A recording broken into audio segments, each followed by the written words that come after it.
अस्सलाम वालेकुम, this is Saeed और आप देख रहे हैं मेरा यूट्यूब चैनल। आज हम ड्रामा राह जनून की एपिसोड 16 पे बात करेंगे और आने वाले नेक्स्ट प्रोमो 17 पे भी। लेकिन उससे पहले मैं आपको ये बताना चाहूंगा कि जैसा कि मैंने पिछले रिव्यू में आपको बताया था कि महर को तलाक हो जाएगी, तो नेक्स्ट प्रोमो में दिखाया जा रहा है कि उस्मान महर को तलाक दे रहा है। अब हम आते हैं इसके ओवरऑल रिव्यू पे।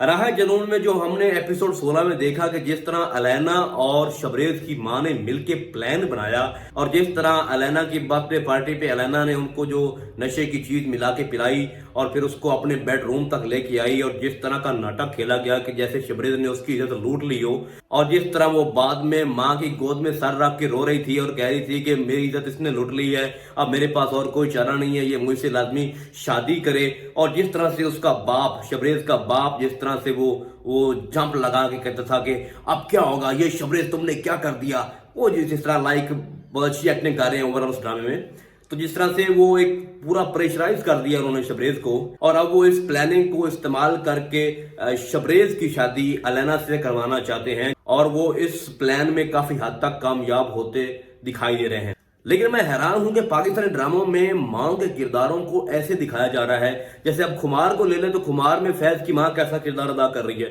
बहुत घटिया और वाहियात किस्म का। इसी तरह राह जनून में भी शबरेज की मां कैसे ही वो गिरा हुआ करैक्टर कर रही है कि एक लड़की के साथ मिलके अपने बेटे के साथ, अपने सगे बेटे के साथ प्लान खेल रही है, वो भी इस किस्म का।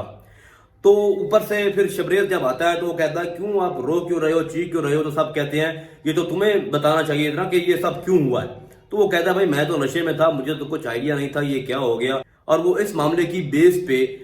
जबरदस्ती अलैना की शादी शबरेज से करना चाह रहे हैं। और फिर हमने उस एपिसोड में देखा भी है कि शबरेज जो है वो एक होटल में ले गया है अलैना को। अलैना बहुत वहां पे उसको ब्लैकमेल कर रही थी कि मैं मर जाऊंगी, आपने मेरी इज्जत लूट ली, ठीक है तुम मुझसे शादी ना करो लेकिन मैं जहर खा लूंगी, मैं खुद को शूट कर लूंगी। तो उसके बाद शबरेज कहता है कि नहीं रुक जाओ, ऐसा मत करो, हो सकता है कि मैं नशे में था, जब मुझे कोई होश नहीं था और मेरा इरादा ऐसा नहीं था, हो सकता है मैंने ऐसा काम कर दिया हो, लेकिन मैं आपसे शादी करूंगा। लेकिन यहां सवाल पैदा ये होता है क्या वो शादी करेगा,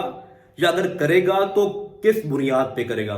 अब यहाँ पे दो सिचुएशंस क्रिएट होती हैं। अगर तो वो निकाह के लिए हाँ करता है, लेकिन हमने जैसे प्रोमो में देखा है कि अलैना ने कहा कि मुझे निकाह कबूल है, क्या इसी तरह शबरेज भी कहेगा कि मुझे निकाह कबूल है? अगर तो वो कहता है तो ये शादी भी उस्मान और महर की तरह होगी, क्योंकि शबरेज अलैना से मोहब्बत नहीं करता तो वो उसको अपना हक नहीं देगा, तो ये शादी भी अधूरी रहेगी जिस तरह उस्मान और महर की शादी अधूरी है। लेकिन अगर शबरेज इस निकाह से इनकार करेगा तो किस सूरत में करेगा? उस सूरत में करेगा जब उस वक्त ऐन मौके पे ऑन द स्पॉट ये पता चलेगा कि महर को भी तलाक हो गई है। क्योंकि आपने पिछली एपिसोड में देखा था कि शबरेज ने बहुत से जासूस महर की इर्द गिर्द लगाए हुए हैं ड्यूटी पे, जो उसको महर की खबर देते हैं। लेकिन अगर उस वक्त महर की तलाक की खबर शबरेज के पास आती है तो शबरेज निकाह से इनकार कर देगा। लेकिन अगर खबर नहीं आती और शबरेज मान भी जाता है तो उसके बाद ये शादी नहीं चलेगी, और जैसे ही पता चलेगा कुछ दिनों के बाद कि महर को उस्मान ने तलाक दे दी है तो उसके बाद वो अलैना को तलाक दे देगा और फिर महर को हासिल करने की कोशिश करेगा जिस तरह से वो अब तक करता आ रहा है, और स्टोरी वो वहां से स्टार्ट करेगा जहां पे स्टोरी रुकी हुई थी।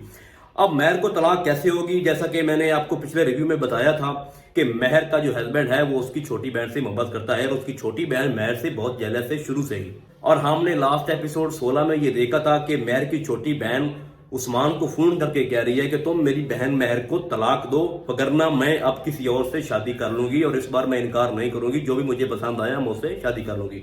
तो वो बहुत ज्यादा डिप्रेस है। और दूसरी तरफ उसकी माँ उसको समझा रही थी उस्मान को कि तुम महर का दिल जीतने की कोशिश करो और उसको तलाक मत दो, फिलहाल तुम महर को प्यार दो, और फिर यही महर अपने बाप से अपना हिस्सा मांगेगी, और जब हमें हिस्सा मिल जाएगा तो फिर तुम अपनी मर्जी करना, फिर शादी कर लेना जैसे मर्जी करना हो, और महर को तलाक दे देना। लेकिन मैं आपको बता रहा हूं कि जो एपिसोड आ रही हैं, जितनी भी इस ड्रामे की एपिसोड आएंगी, उसमें यही होगा कि महर और शबरेज की शादी हो जाएगी, महर को उधर से तलाक हो जाएगी, इधर से अलैना और शबरेज की शादी कभी भी कामयाब नहीं हो सकती। क्योंकि जब शबरेज को यह पता चलेगा कि अलैना के भाई ने ही मुझे एक्सीडेंट करके जख्मी किया था और मुझे मारने का प्लान बनाया था, और फिर महर की शादी रुकवाई थी और बारात रुकवाई थी, तो ये सारी जब प्लानिंग का पता चलेगा कि अलैना और ये दोनों मिले हुए थे, तो इस सूरत में फिर शबरेज और अलैना की शादी तो पॉसिबल है ही नहीं कि वो आगे अच्छी चलेगी। तो ओवरऑल ये, क्योंकि राह जनून इसका टाइटल भी यही है, تو یہ جنون کا رستہ جو اپنایا ہوا ہے شبریز نے، جو پاگل پن اس کے ذہن پہ سوار ہے اور اس کے دل پہ سوار ہے، تو وہ مہر کو حاصل کر کے رہے گا۔ بس اس کو جب پتہ چلے گا کہ مہر کو طلاق ہو گئی ہے تو پھر اس کو کوئی نہیں روک سکے گا مہر سے شادی کرنے کو۔ تو فی الحال اس ڈرامے میں اتنا ہی، پھر ملیں گے کسی اور ڈرامے کے ایک اور ریویو میں، تب تک کے لیے اللہ حافظ۔